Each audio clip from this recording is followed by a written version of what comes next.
So this is a video to talk about Koh Chang, which translates as Elephant Island. It's on the Thai side, not far from the Cambodian border in the Bay of Siam.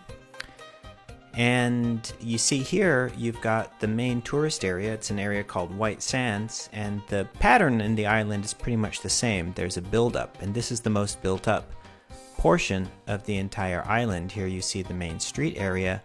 They've got little shopping centers and banks and a lot of stuff, because this is the area which is closest to the ferry. So this is where the most families come in, and the area that actually has been probably in development since the 1980s when travelers first started coming here.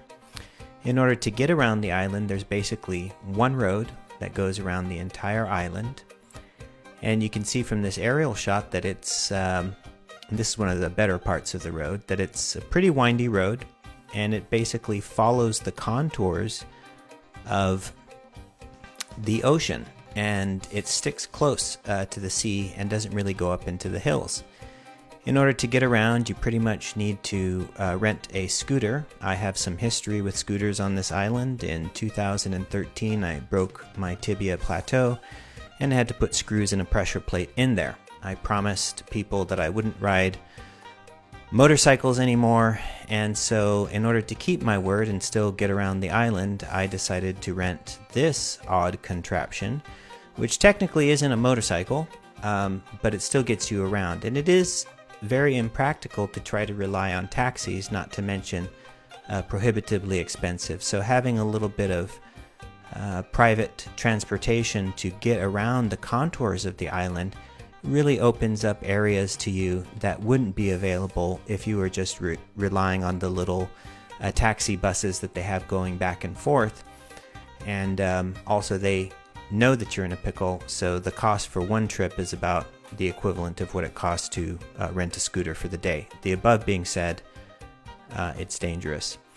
This is an area called Lonely Beach, which is way far away from where the main pier is located, and you can see it's more desolate, but there's still people finding it. And years ago, whereas now there's a ferry, the way that you would get to the island when I first came in 95 was on this little fisherman's boat. There was still a ferry for carrying trucks and stuff like that, but to a large degree the main tourist traffic back and forth was on this little boat powered by this engine. Similarly, this area, which was I snapped with my sort of cheap digital camera back in '05, has now morphed into this. So they've taken that deserted beach and said, hey, this looks great, let's build this big resort next to it. And so things are changing, and they're changing pretty rapidly, but it's still a place where you can find little hidden gems of coves and great places to hang out. Another example is this pier. So this is the fisherman's pier, and you can see these are boats with lights on them to attract the fish, and they go out at night.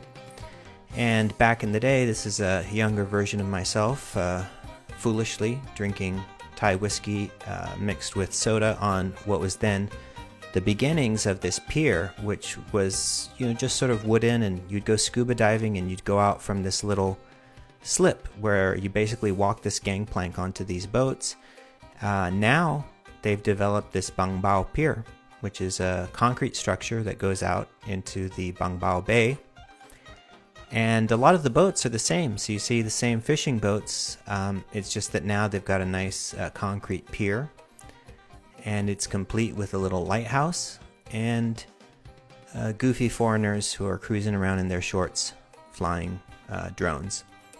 Interestingly, these boats that you see here on the left, the rigs that you see are high pressure sodium lights that they put out at night to attract the fish in order to catch as many fish as possible.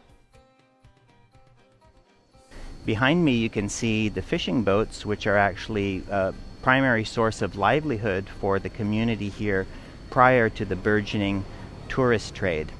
Koh Chang, as I've mentioned previously, is actually a tropical rainforest. It's one of the largest tropical rainforests in all of Thailand and potentially all of Asia. it's intact. It's actually in pristine condition. The development which occurs only along the coastline, and the entire hills are just completely covered with greenery, and it has its own microclimate. It may be raining on one portion of the island and it may not be raining on another portion of the island. But what I can tell you is humidity never dips beneath 70%, and today as I stand out here, humidity is probably at about 85%, so I'm sweating quite profusely. And one of the main dangers that travelers face when they come here is dehydration. It's necessary to drink a lot of water, and also to control for diuretics. And this is an interesting thing because people drink alcohol, people drink coffee, and those are all things which dehydrate you. So I always say every beer, 2 or 3 bottles of water, every coffee, 2 or 3 bottles of water. And in this climate, if you're not relieving yourself every hour, you're probably drinking too little water. And that's certainly apparent to me as I stand out here dripping in sweat, waiting for the ferry to come and bring me over to the airport on the trot side so I can continue my journey home.